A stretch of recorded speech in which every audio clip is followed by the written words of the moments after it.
శృతి మాత్రమే ప్రమాణము. స్మృతులతో మనకు పని లేదు.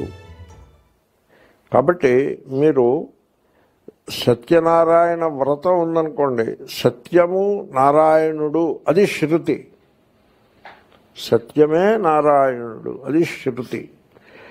ఆయన ఎవడో వర్తకుడు ఉన్నాడు, ఆయనేమో దేవుడు పూజ ప్రసాదం తిన్నాడు, అది పైకి లేచింది, మళ్ళీ తినకపోతే మునిగిపోయింది, ఇది స్మృతి.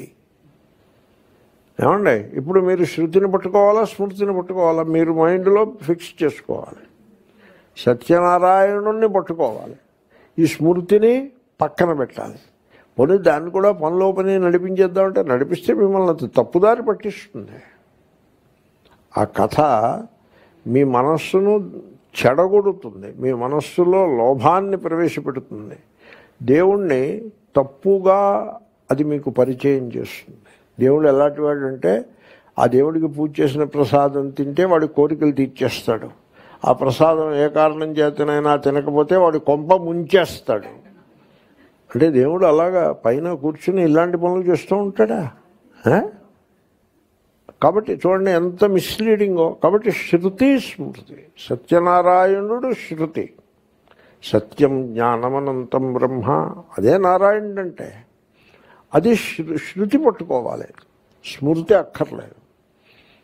భగవద్గీతని పట్టుకోవాలి, పురాణాలని అక్కర్లేదు. ఏదో పురాణాలు కాశీఖండం, ఈ ఖండం, ఆ ఖండం ఏవో ఉంటాయి. దాంట్లో కాశీలో బతికేస్తే నీకు మోక్షం వస్తుందని చెప్తాడు. ఆత్మజ్ఞానాన్ మోక్ష అని చెప్పేటువంటి గ్రంథాలన్నింటినీ తీసుకెళ్ళి మీరు గంగలో పడేయాలి. ఎందుకంటే ఇంకా ఆత్మజ్ఞానంతో సంబంధం లేదు, కాశీలో నివాసం పెడితే సరిపడుతుంది. రియల్ ఎస్టేటు కాశీలో చిన్న బిల్డింగ్ ఒకటి కొనుక్కుని అక్కడ నివాసం చేయడం, కొద్ది రోజులప్పటికి విసుగు అనిపిస్తుంది. అప్పుడు మళ్ళీ డైరెక్ట్ ట్రైన్ ఉంది, సికింద్రాబాద్ వచ్చేది. ఈ మధ్యనే డైరెక్ట్ ఫ్లైట్ కూడా వచ్చినది, కాబట్టి అది ఎక్కేసి వచ్చేస్తూ ఉండడం.